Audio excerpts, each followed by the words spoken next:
this feeling, once you leave where you're from, that you don't totally belong there again. Il faut être des champions. Il faut travailler à l'école. Il faut être plus fort que les autres. Et on ne pleure pas. I'm flying. Jack. A father and daughter, a mother and her 2 sons, and an absent brother. This week's film show has every member of the family covered. And for that, I'm joined by film critic Ben Croll. Hi, Ben. Hello. Now, our first new release takes us back to the 1990s. Charlotte Wells' Aftersun was a breakout hit at last year's Cannes Film Festival. It won the Grand Prix at the Deauville Festival, and Paul Mescal was recently nominated for an Academy Award for his performance in that one. Tell us, what makes this breezy film shine? Well, the easiest answer would be time. Aftersun is a quiet, slow burn of a film. It sneaks up on you in subtle ways. It plays a lot of its cards close to the vest, then it kind of lingers in your memories and in your mind long after the credits have rolled. Actors Paul Mescal and Frankie Corio play a father and daughter on holiday in a kind of a cheapo Turkish resort in the 1990s. She's named Sophie. She's about 11 years old, and he's Callum, roughly 20 years older, but still young enough to be recognized as her brother or to be mistaken for her brother.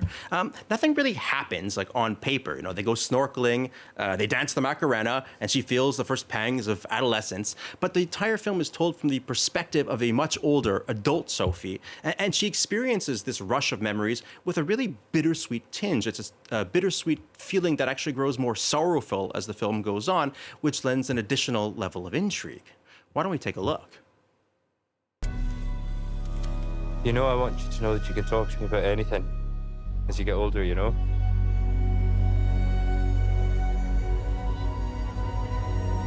Done it all and you can too.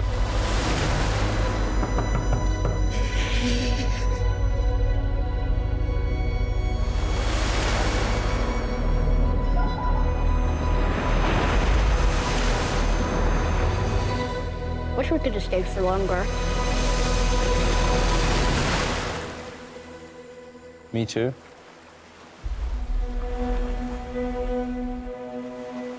So as I said, Irish actor Paul Mescal got an Academy Award nomination for Best Actor for that performance. He's having quite a moment right now, isn't he? Yeah, no, it's his time in the sun, I guess you could say. He was revealed to the world, in more ways than one, in the Sally Rooney literary adaptation Normal People TV miniseries.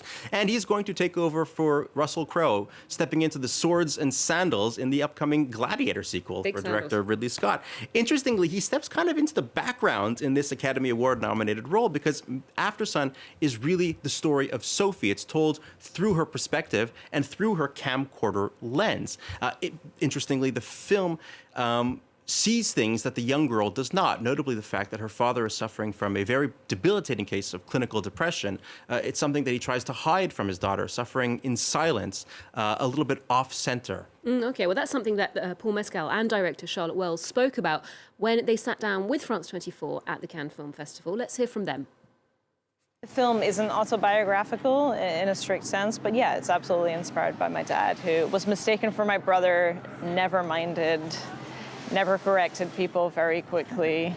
It seemed like a very fun starting point for a relationship and something I didn't really feel like I had seen before. He's a man who is wrestling, I think, with being a young father in the world, being a good father, trying to be a good person in the world, trying to achieve his own personal ambitions. I think fundamentally he's somebody who loves his daughter very much and finds it hard to love himself. As befitting a film about memories, Aftersun takes an extremely show, don't tell approach. It leaves a lot unsaid about the characters' pasts and futures after this sad and sunny interlude in Turkey. As a filmmaker, Charlotte Wells speaks in poetry rather than prose, as she uses metaphor and symbolism to dance around this central heartbreak that really animates the film, but never really happens on screen. As such, that could alienate viewers that want something a little bit more linear, but might delight viewers looking for what I would call an art house sunburn. You don't notice the damage as it's happening, but it stays with you, singeing you for the days to come. Okay, unconventional but atmospheric then.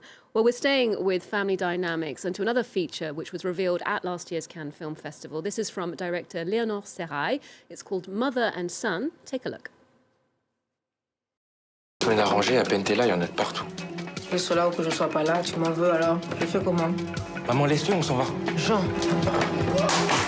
Ces derniers temps, ton frère a dépassé les limites. Hein. Tu m'en veux parce que tu n'as pas eu de père. De père, non. Des papas, j'en ai eu plein, non? Moi, j'ai fait tout ce que j'ai pu. Hein. Même si j'ai fait des erreurs. T'as fait de ton mieux.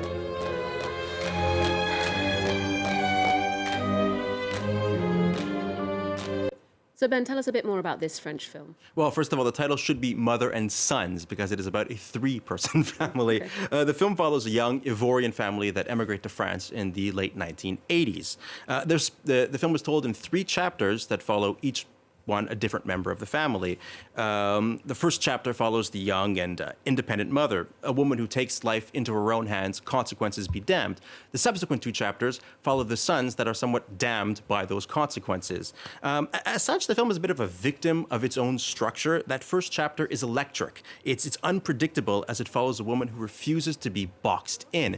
It turns the kind of immigration drama on its head. It's less about family responsibility or assimilation than it is about the very interesting internal life of an independent young woman. But then the film becomes slightly more conventional as it follows these 2 sons whose lives and options are somewhat shaped by their unpredictable mother. It becomes more of a standard coming-of-age immigration drama, somewhat to the film's detriment. Oh, okay, well, speaking of that central actress, we spoke to Annabelle Lengronne about this breakout role. I was offered a role of a black woman who's an immigrant and a cleaning lady. So at first I thought to myself, I've seen this role that is somewhat cliché many times. However, what I liked about this role was the soul of this woman, a woman who came to France not to have a better life, but in order to choose her life. And the actress Annabelle Lengronne is really tremendous in the film. In a way, the film works more as a star-making role for her than as a fully satisfying family drama. Okay, well, one to watch then. Well, family heartbreak lies at the centre of this week's second French release, the autobiographical drama For My Country, or Pour la France. Let's take a look. Madame Saïdi, toutes mes condoléances. Il faut que nous parlions des funérailles de votre fils. Souhaitez-vous une cérémonie militaire? Oui, c'est important pour lui. Faites le nécessaire.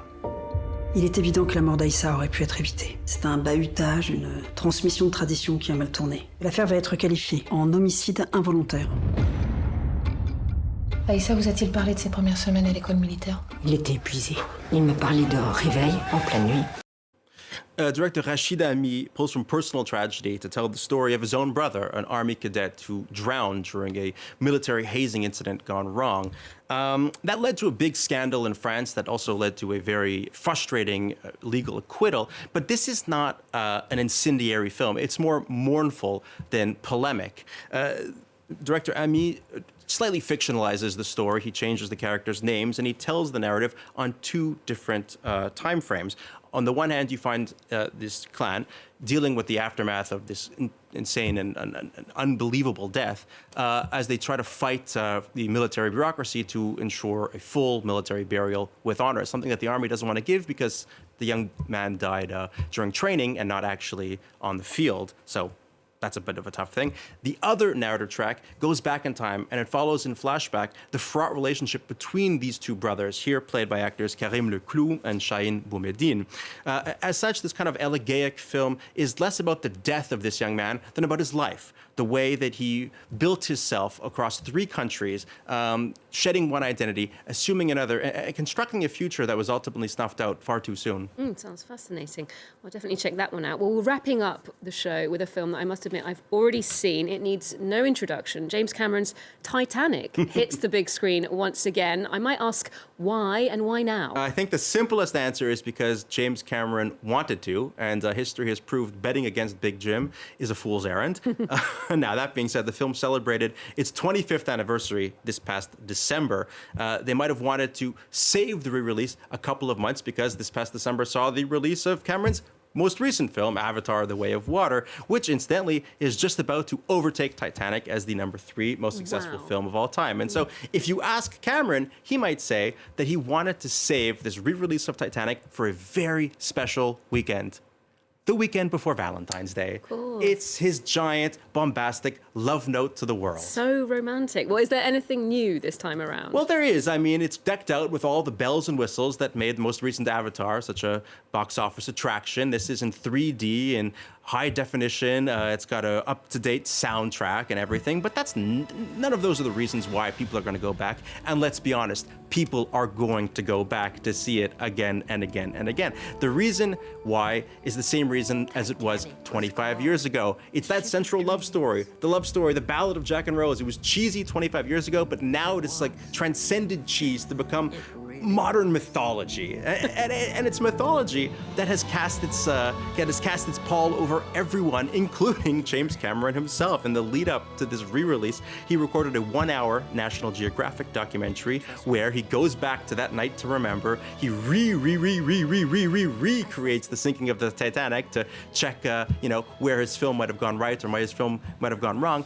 and he tries to settle for good and all that eternal question that has animated debate for the past 25 years. Could Jack have fit on that dang raft? And so?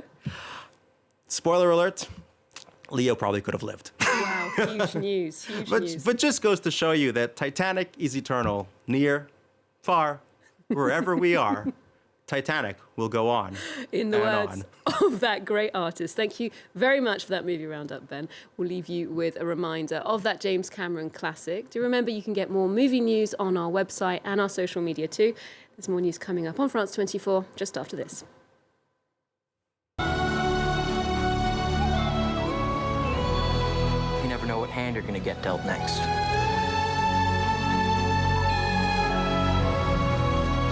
You learn to take life as it comes at you.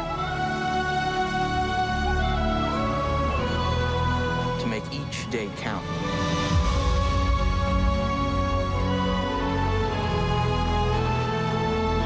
I'll never let go, Jack. I'll never let go.